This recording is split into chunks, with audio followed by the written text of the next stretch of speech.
हम लोगों को लगता है कि ये जीवन बस ऐसे ही जीना है, खाओ, कमाओ, सो जाओ, संतान उत्पन्न के बाद पढ़ाओ लिखाओ, बड़ा करो और चले जाओ। यही 4-5 काम है और आज का मानव यही 4-5 काम कर भी रहा है।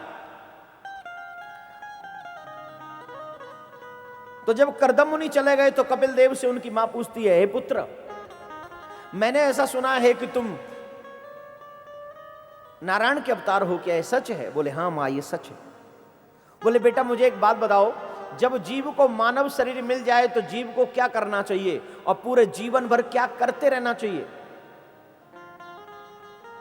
और यह प्रश्न सिर्फ अकेली देवहूति का नहीं है, यह प्रश्न हम सबका है। और एक बात ध्यान रखना, संत कोई भी प्रश्न करते हैं सिर्फ अपने लिए नहीं, समस्त संसार के कल्याण के लिए करते हैं। पूरे जीवन भर क्या करते रहना चाहिए, मानव शरीर मिल जाए तो मानव को क्या करना चाहिए? बोले मानव को जब मानव शरीर मिल जाए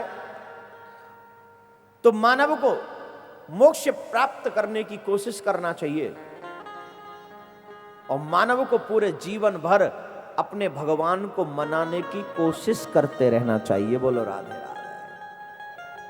क्या करते रहना चाहिए? अपने भगवान को मनाने की कोशिश। हमने की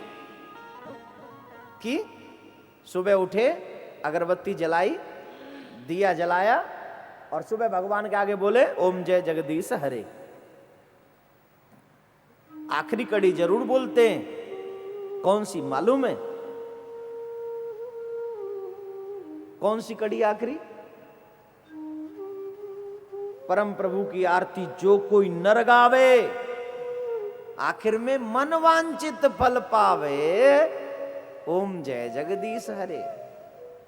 ये नहीं भूलते कि मन वांछित फल, ये तो चाहिए। ये भगवान को मनाने की कोशिश नहीं, ये तो अपने कार्य को पूरा कराने की कोशिश है। अगर भगवान को मनाने की कोशिश करना है तो निस्वार्थ भाव से भगवान की भक्ति करनी चाहिए, कुछ मांगना नहीं है। अगर मांगना ही है तो भगवान से सिर्फ भगवान को मांगना है। तुम ही मुझे दे दो अपने आप को और कुछ नहीं चाहिए। और एक बात सच बता दूं, जब वो अपने आप को ही हमें दे देगा तो कुछ बचेगा दुनिया में? बताइए, कुछ बचेगा? कुछ नहीं बचा। अगर अपने आप को ही उसने हमें दे दिया तो क्या शेष क्या बचा?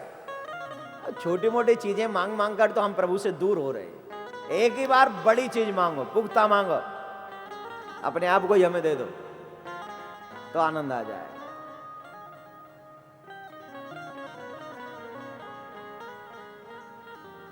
पुनरपि जन्मम पुनरपि मरणम पुनरपि जननी जठरे शयनम, बार बार जन्म लेना, बार बार मरना, यही जीव का कर्म बन गया।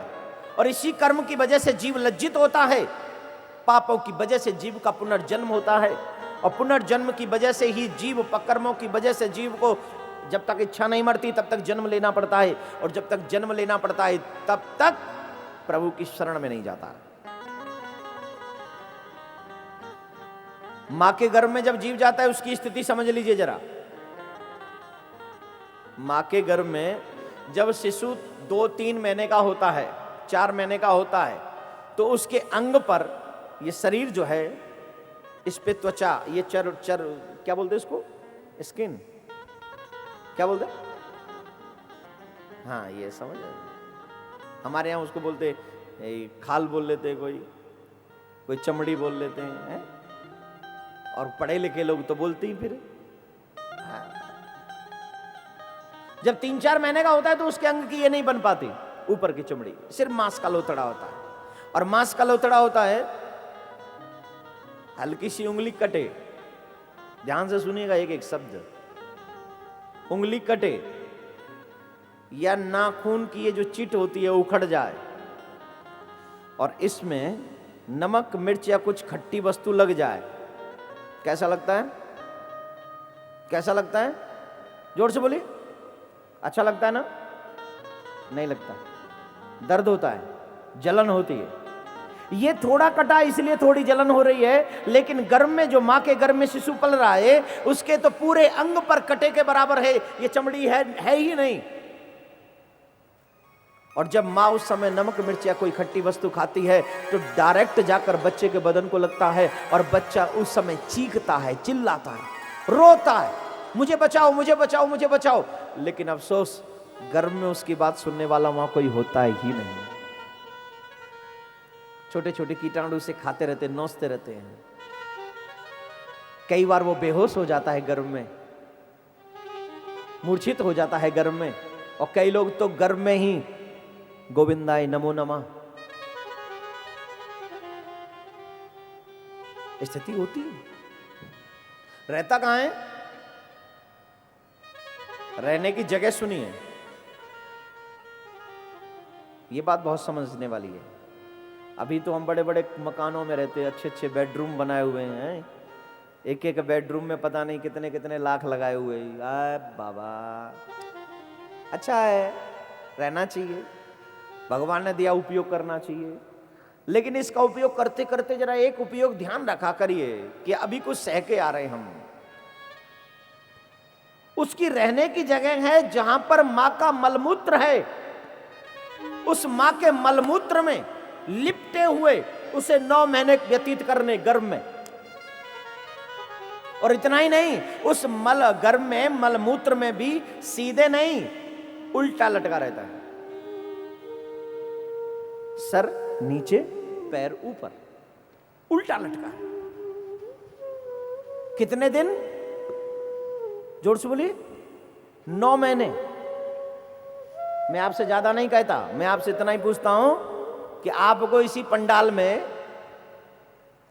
9 महीने नहीं, 9 दिन नहीं, 9 घंटे भी नहीं, सिर्फ 1 घंटे लटका दिया जाए तो कैसा फील करोगे?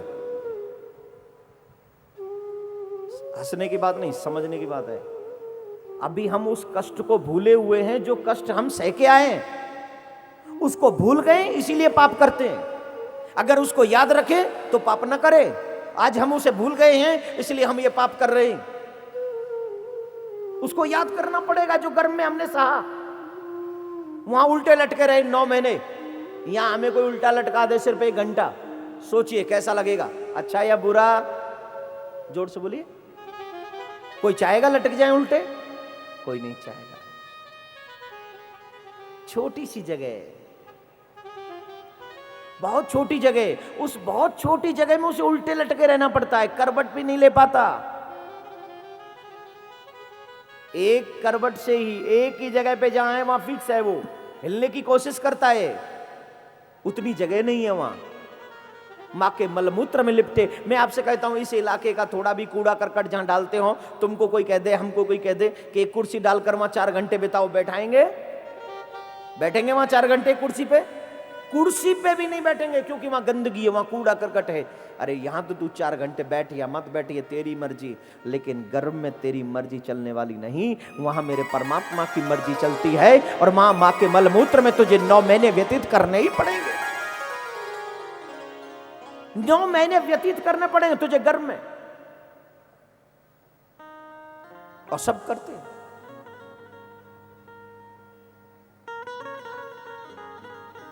तब जीव को परमात्मा की सुध आती है, गोविंद हमें क्षमा कर दो, हमें इस नरक से निकाल दो। अब ये कष्ट सहा नहीं जाता मेरे प्रभु, इस नरक से हमको बाहर करो। प्रभु कहते ठीक है, तुझे इस नरक से मैं निकाल दूंगा, लेकिन बदले में मुझे क्या देगा? अरे बोले भगवान क्या बात करते हो, हम क्या दे सकते हैं आपको? बोले क्या देगा वो बता, क्या देगा? बोले मैं तो कुछ देने लायक हूं नहीं। बोले है ना, जो मैं मांगू मुझे दे दे। बोले क्या? बोले एक काम कर, पृथ्वी पर तुझे भेजूं तो वहां जाकर मेरा स्मरण करना, हरिनाम स्मरण करना, इतना स्मरण करना कि दुनिया के चक्कर में मत आना, और इतने अच्छे कर्म करना जिससे तुम्हारी मुक्ति हो जाए। जीव ने प्रण कर लिया, मैं ऐसा ही करूंगा, दोनों मुट्ठी बंद कर ली, मैं आपका स्मरण करता रहूंगा, ये मेरी प्रतिज्ञा है। भगवान ने प्रण कराया, लेकिन जीव बहुत चालाक है। जी बोले भगवान जी एक प्रॉमिस आप भी करिए। बोले क्या? बोले जब मैं वहां जाऊंगा तो मैं भूल जाऊंगा, और मैं भूल जाऊं तो आपको याद दिलाना पड़ेगा, ये आपका वादा है। बोले ठीक है, मैं तुझे याद दिलाऊंगा, ये भी मेरा वादा।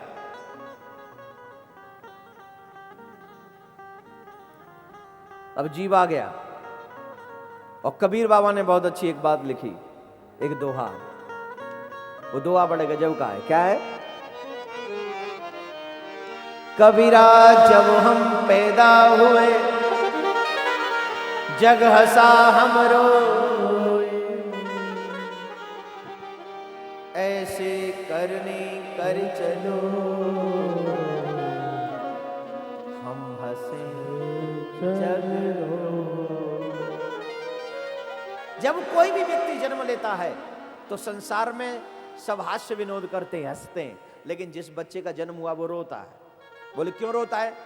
वजह क्या है? दुखी है या वहां नरक में सुखी था जो यहाँ के दुखी हो रहा है? बोले नहीं, बात ये नहीं, वहां घर में तो उसकी भगवान से भी बातें हो रही थी, लेकिन जब यहाँ आया ना, कोई कहता मेरा भतीजा हुआ, कोई कहता मेरा बेटा हुआ, कोई कहता मेरा पोता हुआ, कोई कहता मेरा नाती हुआ, कोई कहता मेरा भांजा हुआ, कोई कह रहा मेरा भतीजा हुआ, कोई कहता मेरा ये हुआ, कोई कहता।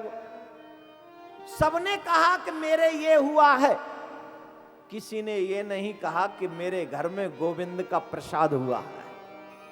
किसी ने नहीं कहा कि मेरे गोविंद का कोई दास मेरे घर में आया है, ये मेरे गोपाल का है, किसी ने नहीं कहा। जिसे भी देखो उसने एक ही बात कही है, मेरा मेरा मेरा। तेरा है? अब बोल तेरा है।